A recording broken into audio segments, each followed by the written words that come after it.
Hi guys, Mrnewmobile here. Please subscribe followed by the bell. The new Xiaomi Pad 6 Pro, which is still as affordable as its predecessor while having many upgrades.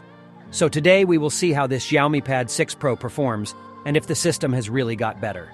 From the design, if we put Xiaomi's 3 recent Pad models and flagship phones together, we can easily find a pattern that the design of the new generation Pad is basically an enlarged version of the latest flagship phone.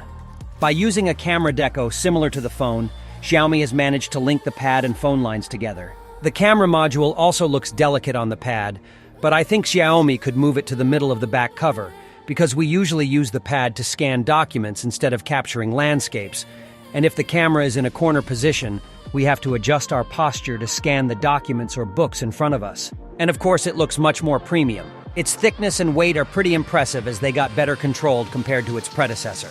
At the $400 price point, you'd be really hard-pressed to find a better build quality than the Xiaomi Pad 6 Pro, and the only complaint I can have here is that they still haven't removed the plastic screen bracket, making the tablet look cheap. Display and speaker. The Xiaomi Pad 6 Pro has a higher resolution screen of up to 2.8K. And inside the same 11-inch area, images and text are sharper, colors are vivid and now more accurate. Thanks to professional color management, you can now get an almost identical visual experience on Xiaomi's latest tablets, phones, and TVs. Also bad news if you like to watch movies or listen to music on the Xiaomi Pad 6 Pro. Compared to its predecessor, it has only half the number of speaker units, but still got 4. And my feeling is that it does sound less detailed, which I don't know if that's acceptable to you. Stylus. To enhance the writing and drawing experience, the second-generation Xiaomi Stylus was also released as a best partner.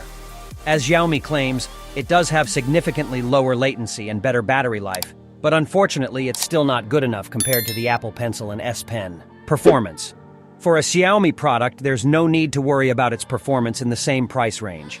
Powered by the Snapdragon 8 Plus Gen 1 platform, the Xiaomi Pad 6 Pro is perhaps the best Android gaming tablet, or at least one of the best in the following months. That is it, guys. Without being said, let me know your thought in the comment below. And if you are new here, please subscribe, like the video, comment. Thanks for watching. See you on my next video. Peace out.